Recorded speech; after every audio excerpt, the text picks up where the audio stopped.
안녕하세요. 오늘도 사연 살롱을 찾아주셔서 감사합니다. 얼마 전 황당한 이혼을 한 20대 여성이에요.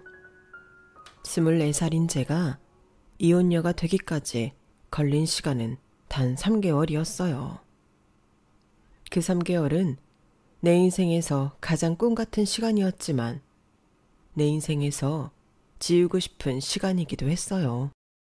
연애 기간을 포함해 짧았던 결혼 기간은 줄리아 로버츠 주연의 귀여운 여인이라는 영화가 떠오를 만큼 로맨틱했어요.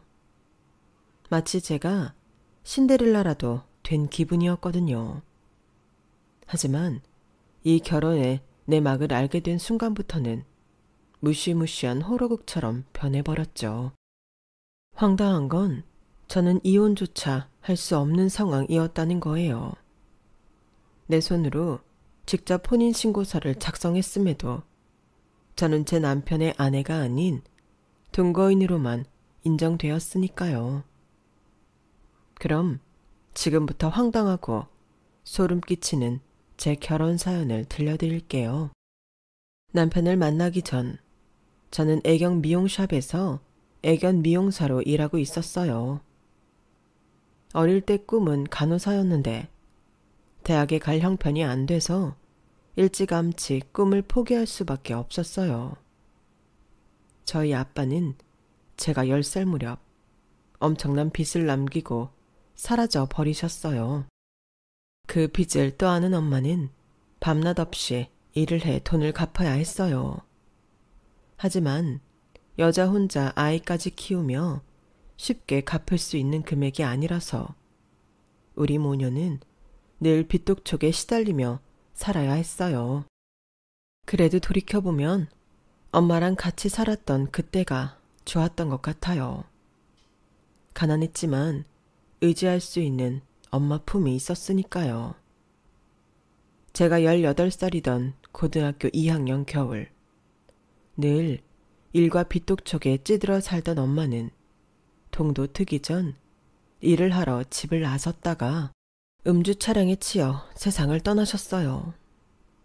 경찰로부터 엄마의 사고 소식을 들은 순간 저는 세상이 무너져 내리는 기분이었어요. 너무 막막해서 정상적인 사고조차 할 수 없었죠. 무슨 정신으로 장례를 치렀는지도 모를 정도로요. 장례라고 해봐야 연락할 친척도 없어서 장례식도 없이 화장을 했을 뿐이었지만 그나마도 담임 선생님이 도와주지 않으셨다면 아무것도 못했을 거예요. 제 손으로 엄마의 사망 신고를 하고서야 비로소 이 세상에 더 이상 나를 안아줄 가족이 없다는 걸 깨닫게 되었어요. 살았는지 죽었는지도 모를 아빠는 집을 나가던 순간부터 가족이 아니라고 생각했으니까요. 엄마가 지난 8년간 죽을 힘을 다해 갚아왔지만 반도 갚을 수 없었던 아빠의 빚은 엄마의 목숨과도 같은 사망보험금으로 다 갚을 수가 있었어요. 그래서 더 아빠에 대한 원망이 컸어요. 아빠가 엄마를 죽인 거나 다름없다는 생각을 지울 수 없었거든요. 비록 우리 모녀를 찰가머리처럼 쫓아다니던 빚은 사라졌지만 여전히 제 삶은 빈곤했어요. 아빠 빚을 갚고 나니 수중에 남은 돈은 200만 원 남짓이었거든요. 몇 달 월세를 내고 나면 끝나는 돈이었죠. 당장 생활비를 벌기 위해 아르바이트를 하고 고등학교 졸업식 날에도 오후부터 아르바이트를 해야 했어요. 친구들은 다들 꽃다발을 들고 가족들과 함께 외식을 하러 가는데 말이죠. 그래도 그때는 내 인생이 처량하다는 생각보다는 이제 졸업을 했으니 아르바이트 시간을 더 늘릴 수 있다는 생각에 들떴어요. 고등학교를 졸업하자마자 아르바이트를 늘린 저는 그렇게 모은 돈으로 애견 미용학원에 등록을 했어요. 그리고는 견습생 생활을 거쳐 학원 원장님 추천으로 강남에 있는 애견 미용샵에 취직을 하게 됐어요. 그리고 그곳에서 남편을 만나게 되었죠. 당시 제가 일하던 샵은 밤 8시에 문을 닫았는데 하필 그날은 마감 후에 예약이 잡힌 거예요. 선배들은 다들 약속을 핑계로 빠져나갔고 막내인 제가 원장님 레이더에 잡히고 말았어요. 정원 씨, 미안하지만 수고 좀 해줘야겠다. 어지간하면 마감 후에는 예약 안 받으려고 했는데 단골 손님 부탁이라서 어쩔 수가 없었어. 그분 아드님인데 워낙 바쁜 분이라서 그때밖에는 시간이 안 된다시네. 솔직히 짜증이 났어요. 사실 저도 다음 날이 샵 휴무일이라서 오랜만에 친구들이랑 놀기로 했었거든요. 그런데도 원장님은 제게 약속이 있는지도 묻지 않으시고 폭탄을 떠넘겼으니까요. 8시가 되자 다들 퇴근을 하고 결국 저 혼자 샵에 남게 되었어요. 예약 시간인 8시 30분이 지났는데도 예약 손님은 나타날 줄 몰랐어요. 슬슬 짜증이 나기 시작하더라고요. 내가 누구 때문에 약속도 깨고 이 시간까지 이러고 있는데 코빼기도 안 보이는 거야. 오기만 해봐라. 입을 툭 내밀고 툴툴거리고 있는데 그때 출입문이 열렸어요. 그런데 애견 가방을 들고 가게 안으로 들어서는 남자를 보니 말문이 막혔어요. 너무 멋졌거든요. 수트핏이 정말 예술이었어요. 방금 전까지 툴툴거렸던 게 후회될 정도로 심장이 쿵쿵 울려댔어요. 은은하게 풍기는 향수 냄새까지 딱 제 취향이라서 감정을 숨기기 힘들더라고요.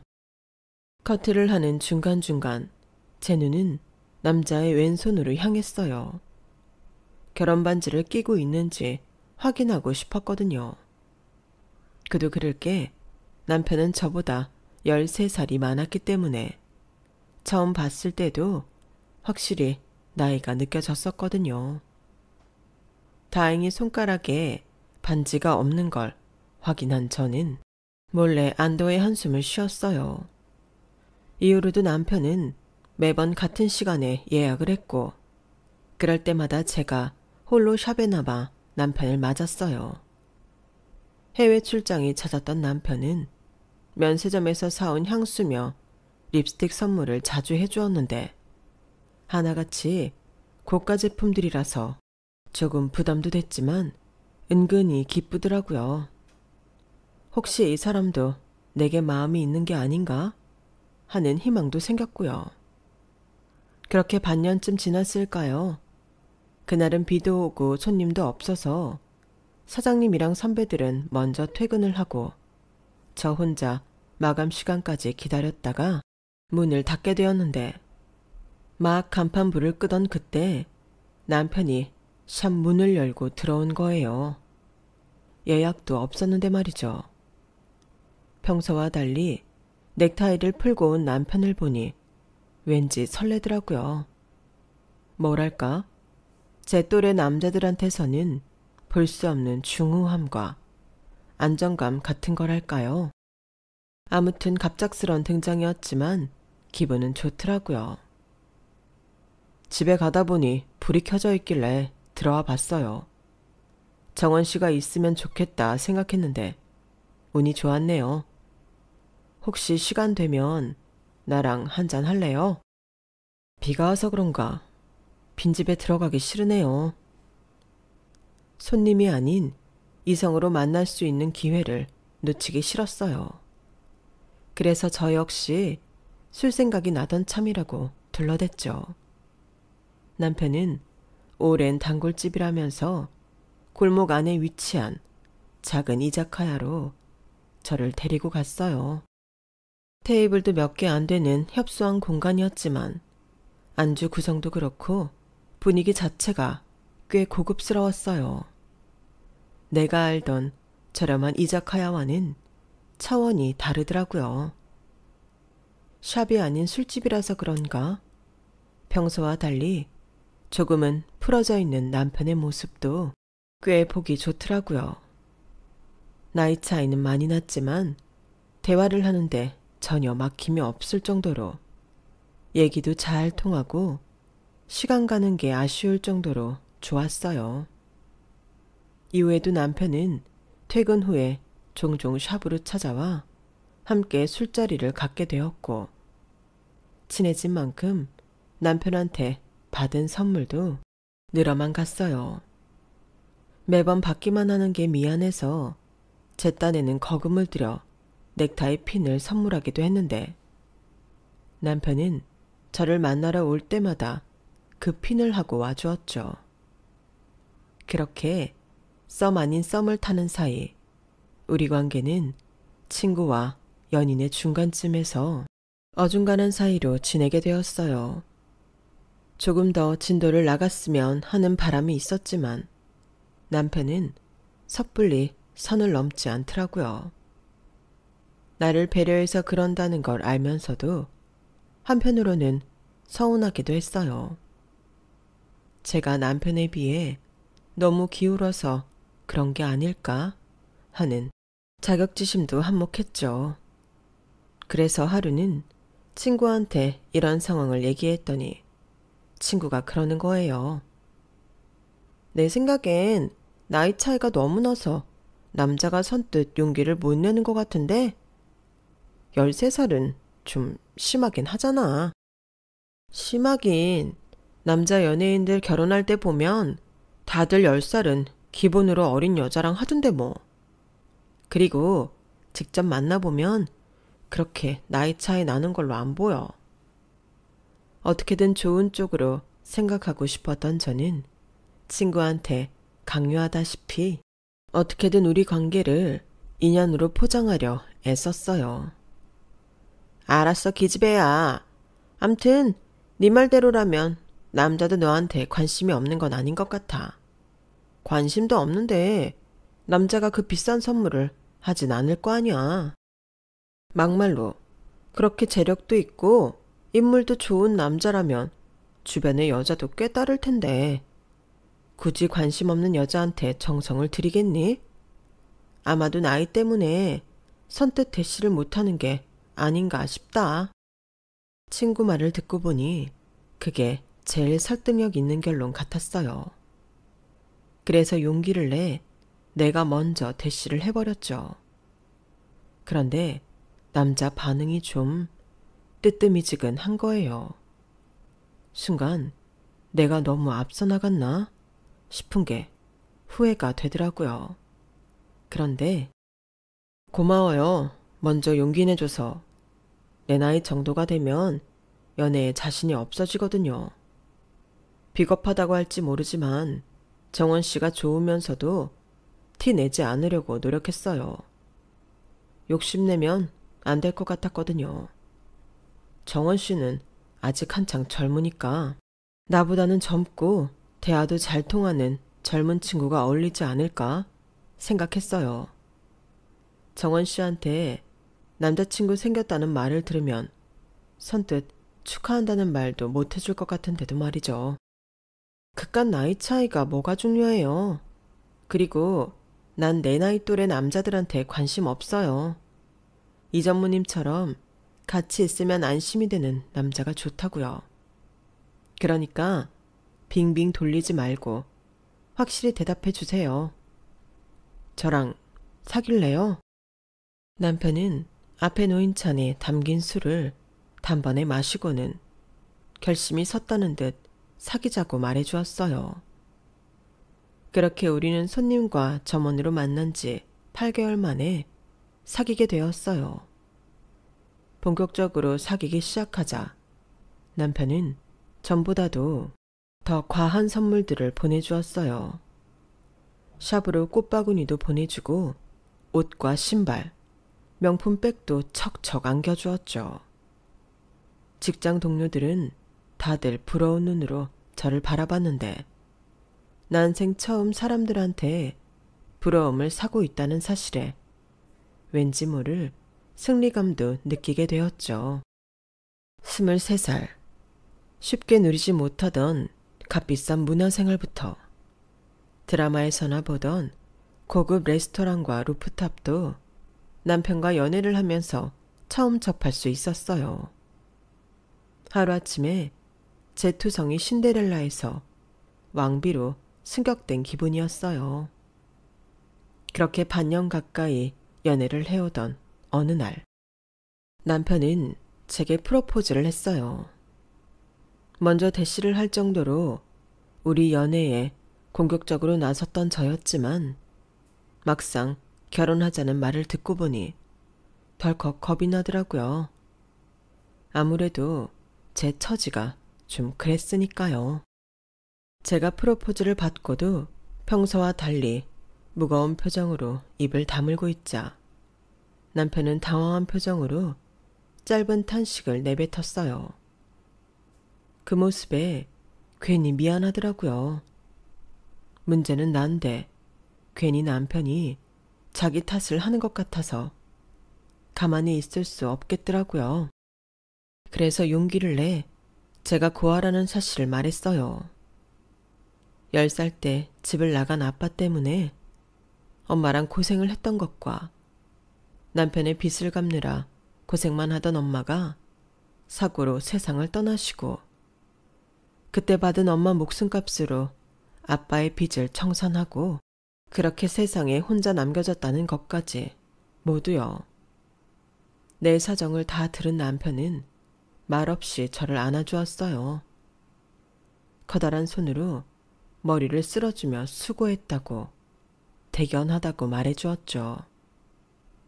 그리고는 이제부터 자기가 남편이자 아빠이자 엄마가 되어 나를 지켜주겠다고 말하더군요. 그 말을 듣는데 눈물이 핑 돌았어요.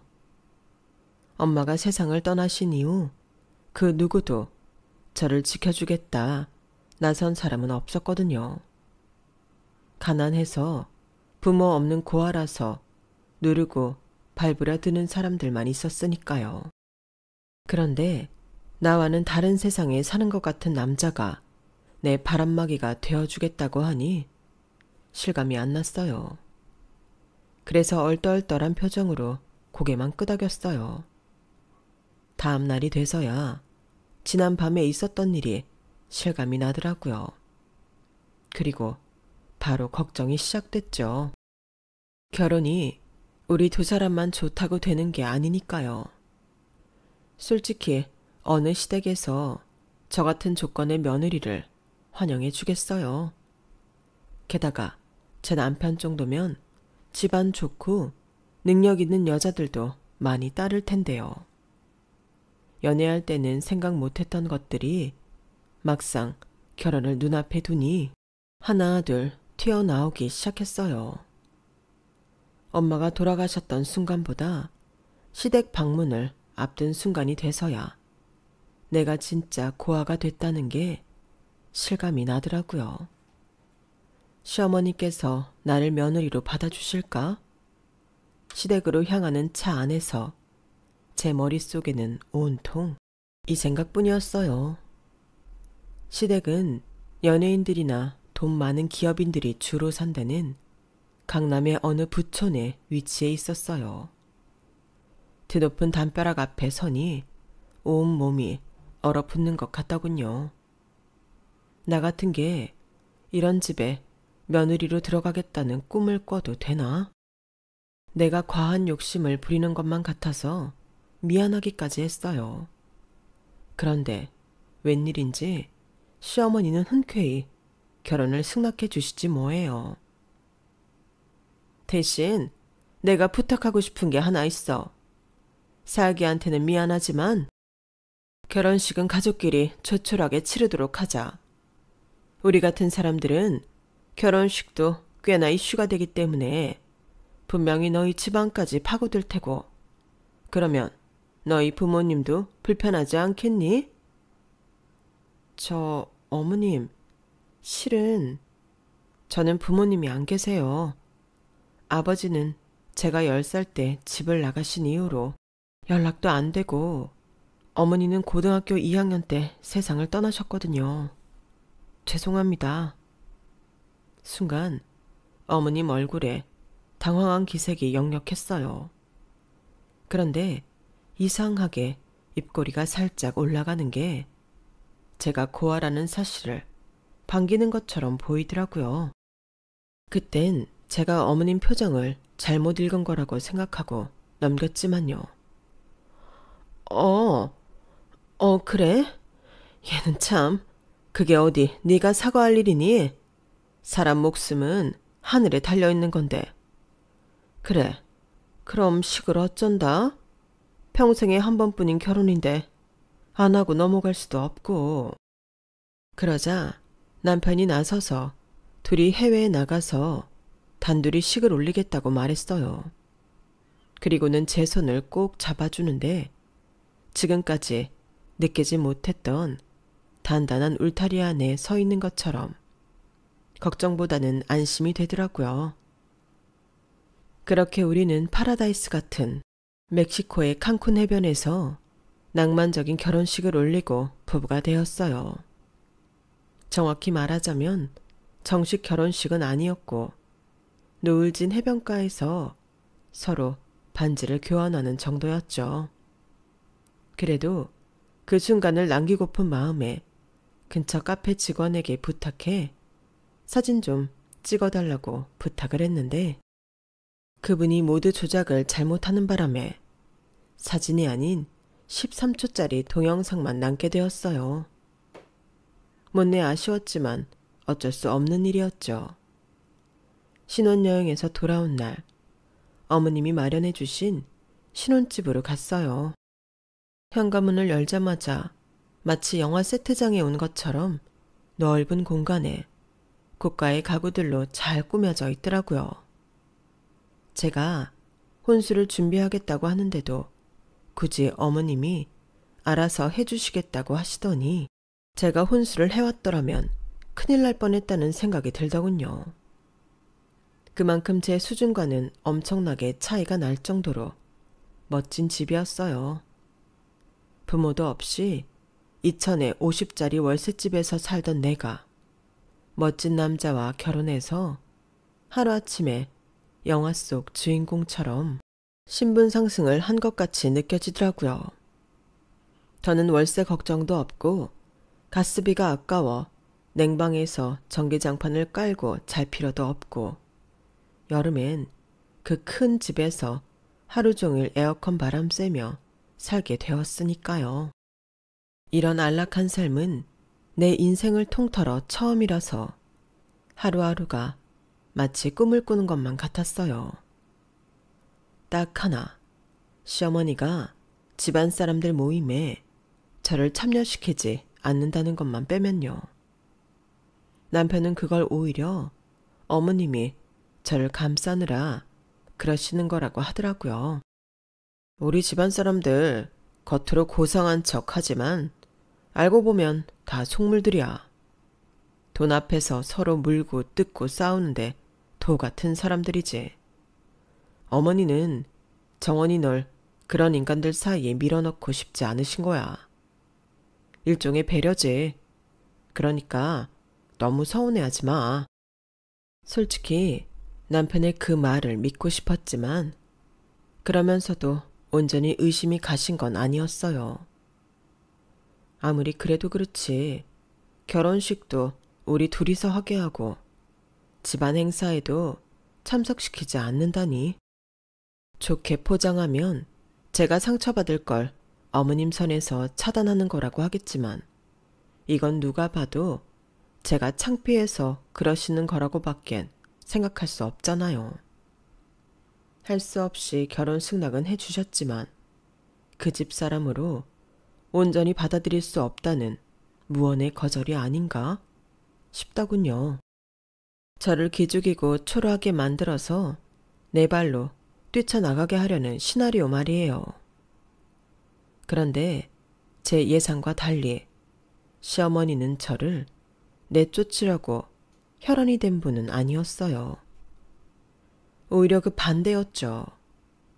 결혼 후 일을 그만두고 집에만 있는 저를 생각해서 쇼핑도 데리고 다니시고 전시회를 핑계로 저를 불러 바람도 쐬어주셨거든요.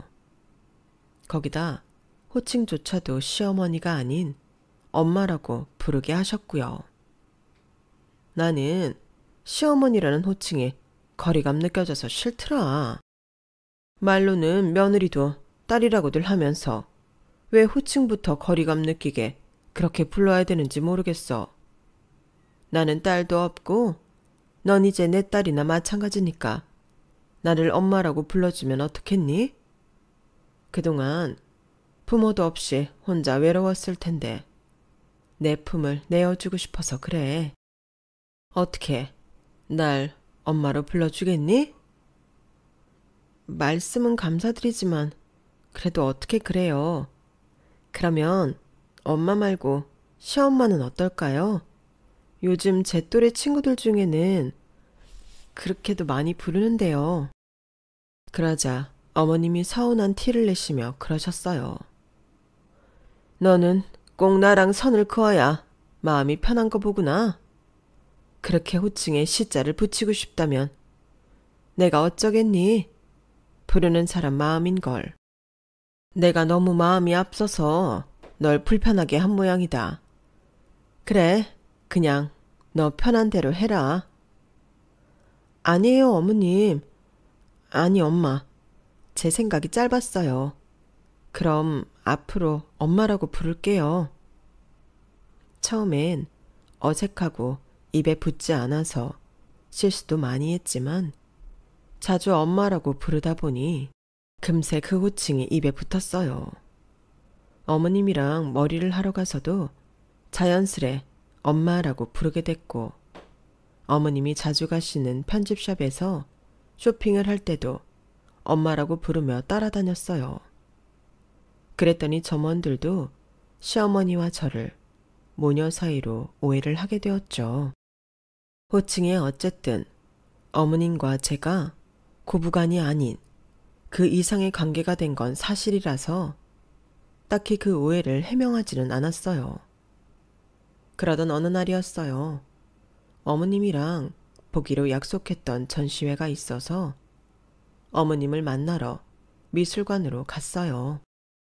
전시 관람 이후 어머님과 함께 움직여야 할 것 같아서 일부러 차를 두고 택시를 타고 나섰죠. 그런데 약속 장소에 도착해 보니 웬일로 어머님이 택시를 타고 오셨더라고요.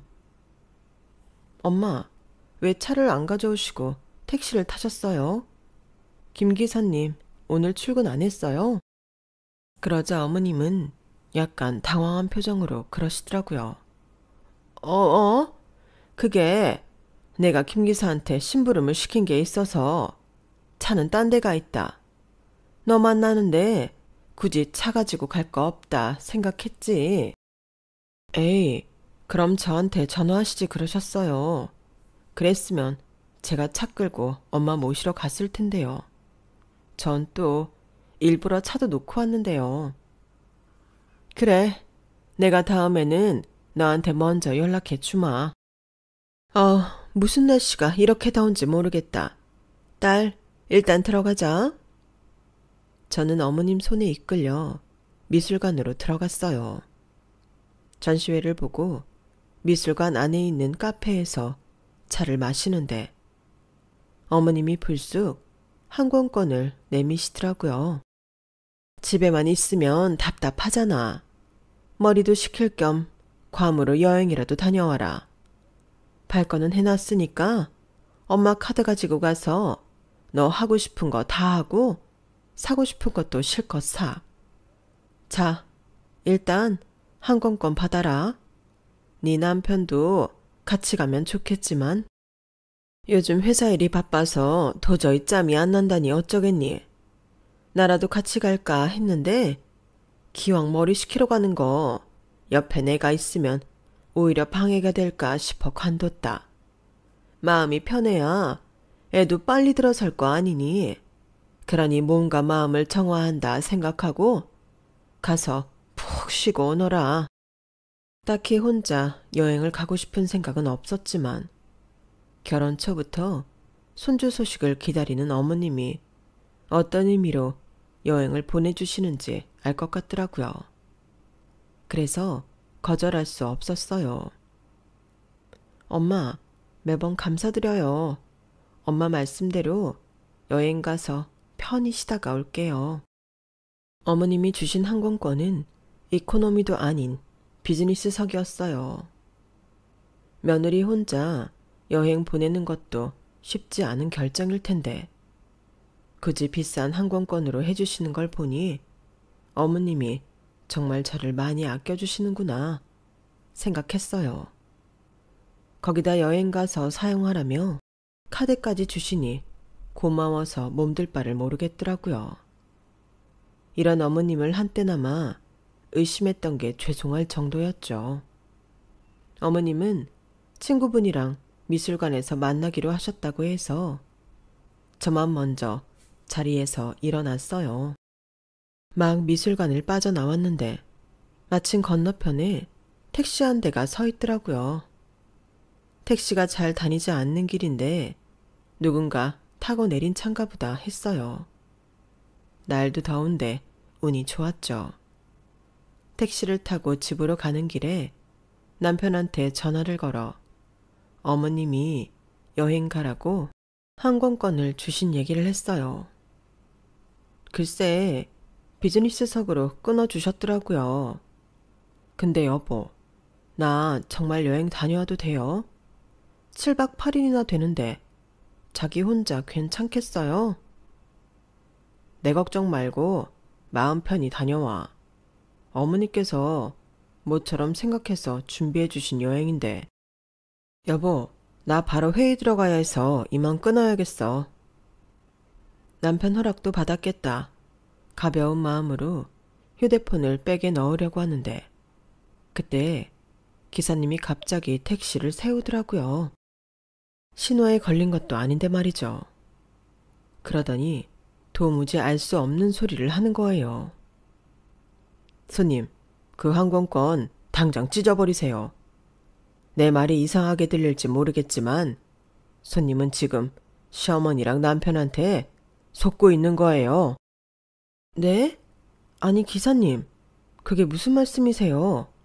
기사님이 우리 어머님이랑 남편을 어떻게 한다고 그딴 소리를 하시는 건데요? 정말 이상한 분이시네? 자꾸 이상한 소리 하실 거면 저 여기서 내릴게요. 10,000원짜리 한 장을 꺼내놓곤 막 차에서 내리려는데 기사님이 차문을 철컥 잠그더라고요.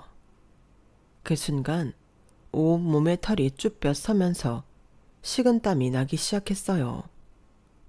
이게 말로만 듣던 택시 강도인가 싶었거든요. 그런데 이어진 기사님의 이야기를 듣고는 귀를 의심할 수밖에 없었어요. 2년 전 세상을 떠난 내 딸도 손님처럼 그 인간들한테 당했습니다. 남편이라는 그 작자 애까지 있는 이혼남이에요. 손님이 집 비우는 기간 동안 집에 딸 데려와서 함께 지낼 겁니다. 미국에 있는 기숙학교에 다니는 딸이 방학 때마다 한국 들어오거든요. 내 말을 못 믿겠다면 항공권에 적힌 출국날 확인시켜 드리겠습니다.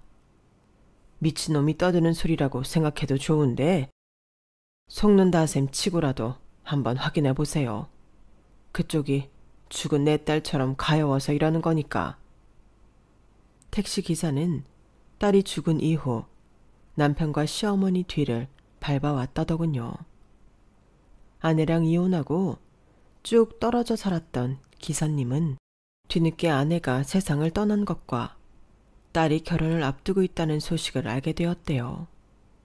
그래서 먼 발치에서나마 딸아이를 지켜보려고 일부러 퇴근 시간에 맞춰 딸의 직장 앞에서 서성대기도 하고 회식 후 술에 취한 딸을 태워주기도 했다더군요.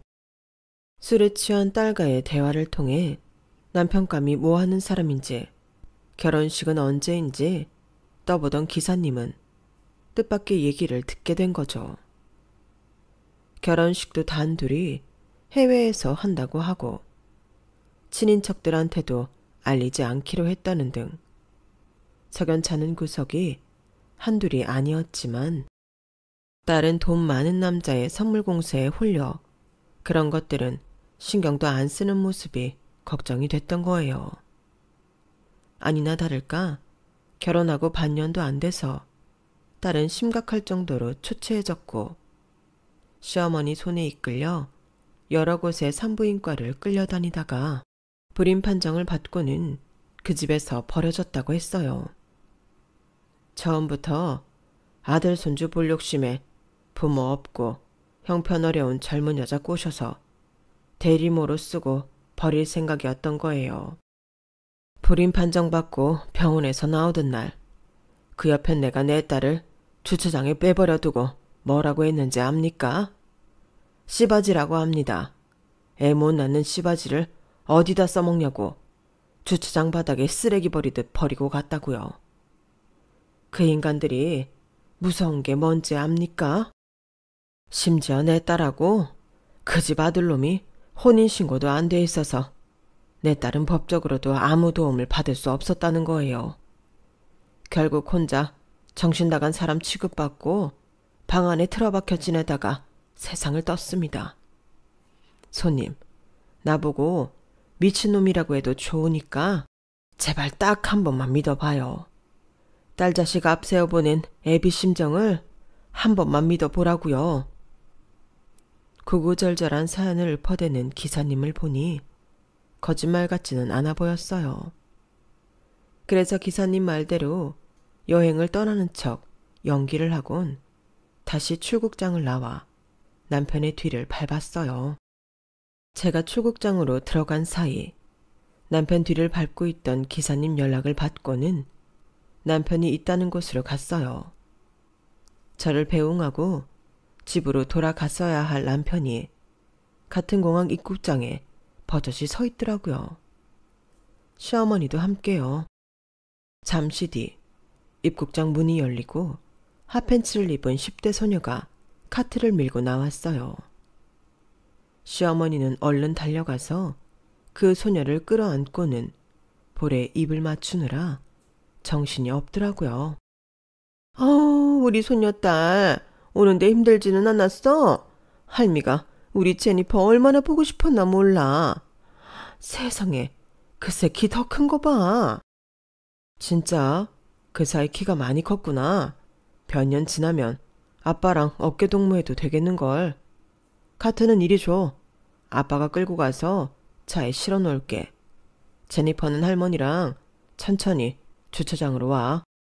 남편은 신난 표정으로 카트를 끌고 갔어요.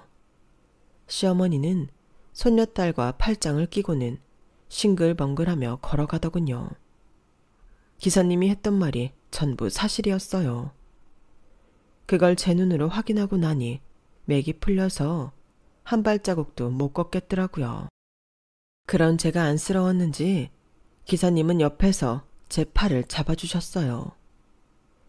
기사님 택시에서 앉아 한참을 숨을 고르던 저는 마음을 단단히 먹고 집으로 향했어요.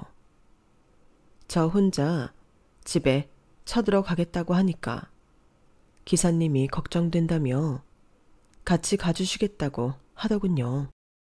남한테 그런 도움까지 받고 싶지는 않았지만 솔직히 겁도 나는 터라 기사님과 함께 집으로 갔어요. 그리고 카드키로 현관문을 열자 안에서 시끌벅적한 웃음소리가 들리더라고요. 내 인생은 시궁창에 처박아 놓고 지들은 좋다고 깔깔대는 게 역겹고 참을 수가 없었어요. 복도를 따라 거실로 갔더니 세 사람이 소파에 앉아 수다를 떨고 있더라고요. 아빠, 나 동생은 언제 생겨? 새엄마는 아직 못 만들었어? 그러니까 시어머니가 끼어들었어요. 새엄마는 무슨, 요즘 미국에서 유명한 연예인들은 다들 대리모 이용해서 애를 낳잖니. 그거랑 비슷한 거야. 새엄마는 아니고 제니퍼 동생만 낳아주는 사람이지. 어차피 애를 만드는 건 네 아빠 씨니까. 한국에서는 그런 걸 씨바지라고 불러. 이제 우리 제니퍼도 다 컸으니 할미가 무슨 말 하는지 알지? 그러게, 네 엄마가 제니퍼 남동생 하나만 낳아줬어도 이 고생은 안 해도 되는데 너 낳고는 바로 이혼을 하는 통에 이런 생고생을 하고 있지 뭐냐. 그만해요 엄마. 다 지난 일인걸. 이제 봐서 뭘 어떡해. 근데 정원이 걔가 아들을 낳을 수 있을까? 혹시 딸 낳으면 그땐 어떡해? 어떡하긴 뭘 어떡해. 검사해보고 딸이라고 하면 수술시켜야지. 우리가 딸 갖자고 이 고생하는 거니? 네 할아버지가 아들 손주 데려오기 전에는 회사 안 물려준다고 하니 이 고생인 거 아니니? 아들 아니면 쓸모도 없는데 거지 같은 집구석 딸년 뭐하러 끼고 살아? 길가에 널리고 널린 게 여잔데. 그러니까 너도 너무 정주지 마라. 애 낳고 나면 바로 돈 쥐어주고 내보내래니까. 정말 인간들이 해도 해도 너무하더라고요. 지들이 뭐라고 한 사람 인생을 그렇게 가볍게 생각하는 건지 도저히 용서가 안 됐어요. 그래서 더는 듣고 있을 수만은 없어서 버럭 소리를 질렀죠. 당신들 정말 쓰레기였구나. 설마 했는데 어쩜 이럴 수가 있어. 내가 쓰고 버리는 일회용 컵이야? 애만 뺏고 내 쫓는다고? 누가 당신들한테 애는 낳아준대? 정말 생각하는 거 하나까지 최악인 쓰레기들아. 여보, 당신이 여긴 어떻게 온 거야? 분명히 추국장 들어가는 것까지 봤는데 왜 다시 돌아온 거야? 그리고 옆에 저 사람은 또 누구야? 이봐요, 당신 뭔데 내 집에 함부로 들어온 거야? 당장 안 나가? 남편은 애꿎은 기사님을 붙들고 실랑이를 벌였어요. 아마도 추잡한 집안일을 제 3자한테 들키기 싫어서 그런 걸 거예요. 내가 누구냐고? 네 연놈들이 죽인 강시연이 아빠다. 기억은 나냐? 네 놈이 정신병자 취급해서 이 집에서 내쫓은 내 딸 시연이 기억은 하냐고. 네 놈 때문에 내 딸이 죽었는데 네 놈은 또다시 젊은 여자 인생 망치려고 들어. 그깟 아들 하나 보자고? 너 같은 놈은 애비 될 자격도 없는 놈이야. 살 가치도 없는 인간 쓰레기라고. 비록 내 딸은 증거가 없어서 네 놈한테 순순히 당하고 끝났지만 이번엔 안 될 거다. 내가 그렇게는 안 놔둘 테니까. 기사님은 남편의 멱살을 쥐고는 흔들었어요. 그러자 어머님이 끼어들어 기사님을 밀쳐버렸죠. 그 바람에 기사님은 바닥에 엉덩방아를 찍고 말았어요. 이 거지 새끼가 어디서 내 아들 멱살을 쥐어? 어라, 이제 보니 니놈 얼굴 기억난다. 지 딸 죽었다고 우리 집에 찾아와 난동 부렸던 그 택시기사 맞지? 멀쩡한 사람 살인자로 몰아세우더니 아직도 죽지 않고 살아있었네. 그때 저놈을 깜빵에 쳐넣었어야 했는데 그걸 못해서 내내 찜찜했는데 잘 됐다. 이참에 니놈 콩밥이나 먹여줘야겠어. 남의 집에 함부로 들어와 행패를 부렸으니 가택 침입으로 신고하면 되려나? 누구 마음대로 가택 침입이래요? 엄연히 제가 모시고 온 손님입니다. 어머머, 얘 말하는 거 봐라. 누가 보면 여기가 네 집인 줄 알겠다. 내 아들 집에 얹혀 사는 주제에 어디서 집주인 행세야? 뭐 그나마도 오늘부로 이 집에서 쫓겨날 처지지만 말 나온 김에 여기 있는 네 집 챙겨서 나가라. 이렇게 된 마당에 너도 이 집에 남아있기 힘들지 않겠니? 그러니 서로 좋게 좋게 끝내자고. 그 말씀은 이혼을 하라는 말씀인 거예요? 그런 거라면 걱정 마세요. 저도 이 사람이랑 더는 부부로 살 생각 없으니까. 당신들이 등 떠밀어서 하는 게 아니라 내 의지대로 이혼할 겁니다. 그러자 시어머니가 피식 웃으며 그러는 거예요. 이혼? 너 정신이 좀 이상한 애 아니니? 결혼도 안 했는데 무슨 이혼을 해? 아들, 너 저 애랑 결혼한 적 있니? 엄마도 참, 내가 바보야. 또 결혼을 하게. 제니퍼 엄마랑 이혼할 때도 그렇게 진절머리를 쳤는데 내가 미쳤다고 결혼을 또 하겠냐고. 그리고 결혼이 애들 장난이야? 제가 뭐 볼 게 있다고.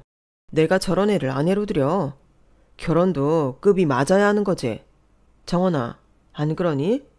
설마 예전에 쓴 혼인신고서 믿고 이렇게 까부는 거라면 안 그러는 게 좋을 거야. 그거 내가 그날로 찢어버렸거든. 넌 그냥 내가 던져주는 선물 받으면서 필요에 따라 움직여주기만 하면 되는 거였는데 이렇게 과욕을 부릴 줄은 몰랐네. 주제 파악도 못하고 말이야. 잘 들었지? 넌 서류상 어디에도 내 아들이랑 얽힌 자국이 없는 애야. 막말로 니들이 결혼식을 했니? 뭐를 했니? 심지어 나 자주 가는 헤어샵이랑 드레스샵에 가서 물어도 마찬가지일 거다. 그 사람들 중 누구도 너랑 나를 고부간이라고 들은 사람은 없으니까. 이제 네 처지가 어떤지 알겠지? 그러니까 긴 말 할 거 없이 짐 싸서 나가. 기사님 말씀대로 이 인간들은 처음부터 제 혼인 흔적을 하나도 남기지 않았더라고요. 결혼식을 둘이서 따로 하게 한 것도 그런 계획의 일부였던 거예요. 결국 그날 저는 짐을 싸들고 그 집을 나을 수밖에 없었어요. 하지만 1년 뒤 저는 그 모자로부터 엄청난 위자료를 받았고 남편은 결혼 사기죄로 6개월 실형을, 시어머니는 집행유예를 선고받았어요. 재판 과정에서 관건은 저희 부부의 혼인 유무였는데 생각지 못한 동영상 하나가 증거로 채택돼 큰 역할을 했지 뭐예요. 그건 바로 신혼여행 중에 현지 카페 직원이 스틸샷인 줄 알고 잘못 찍었던 13초짜리 동영상이었어요. 그 동영상 안에서 남편이 제게 결혼 반지를 끼워주며 우리 방금 결혼했어요 라고 하는 말이 생생하게 담겨 있었거든요. 게다가 해변에서 물놀이를 하던 사람들이 결혼 축하 인사를 건네는 장면도 담겨 있었고요. 남편은 생각지도 못한 증거 앞에 할 말을 잃더군요. 그리고 기사님이 지난 2년 동안 남편과 시어머니를 추적하며 얻은 사진들, 그리고 죽은 기사님의 딸의 일기도 재판에 큰 영향을 미쳤어요.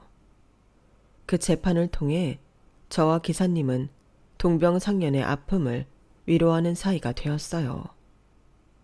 피는 한 방울도 안 섞였지만 아빠와 딸처럼 서로 의지하게 되었거든요.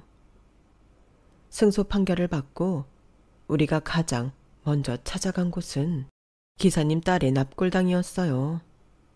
사랑에 속고 비참한 결말을 맞았던 그분 앞에서 기사님은 한참을 울먹이시더라고요. 죽은 딸 앞에서 늦은 속죄를 하는 기사님을 보면서 혹시 내 아빠도 어디선가 이런 마음으로 살고 계시지 않을까 하는 생각을 했어요. 그래서 아빠를 미워했던 마음을 이제는 놓으려고 합니다. 앞으로는 과거의 불행에 붙잡혀 살지 않고 한 발짝 앞으로 나아가는 일에 신경을 쓰려고요. 그래야 제 인생에 진정한 행복이 오지 않을까요? 지금까지 제 사연을 들어주셔서 감사합니다. 옆에 있는 것만으로도 소중한 가족들과 행복한 하루하루 되세요. 여러분, 사연 댓글에 응원과 현명한 조언 부탁드려요. 좋아요와 구독은 저에게 큰 힘이 됩니다. 오늘도 좋은 일 가득하세요.